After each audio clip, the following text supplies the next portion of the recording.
蒸馒头一定要试试这个后酵母法，用这个方法蒸的馒头，它竟然比二发的还要柔软。今天蒸这个藜麦馒头用的就是这个方法，没想到蒸出来成品那么柔软，而且每一个表面都很光滑。特别是夏天用这个方法蒸馒头，真的太省心了。先把藜麦洗干净，煮个15到20分钟左右，这样蒸出来馒头吃起来口感会更好。煮熟的藜麦加水一起580克，放了2斤的面粉。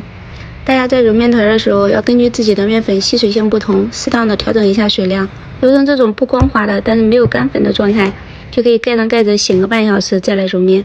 把醒好的面团在案板上摊开，然后我们再来放酵母。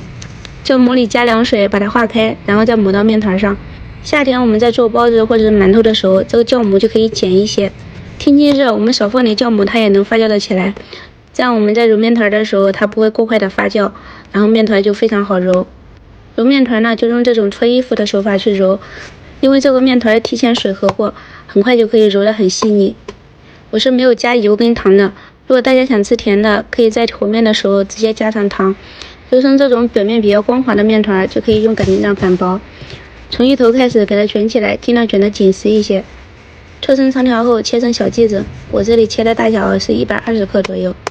做花样馒头或者是杂粮馒头，它的面团没有千层馒头或者是炝面馒头面团那么硬，只是相对它们两个来说会软一些，但也没有特别软哈。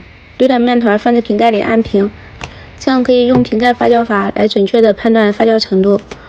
一定要观察发酵程度，不能用时间来判定，因为温度跟湿度不一样，它的发酵程度肯定是不一样的。观察这个瓶盖里的发酵高度，大概发酵到1.5倍大左右就可以蒸了。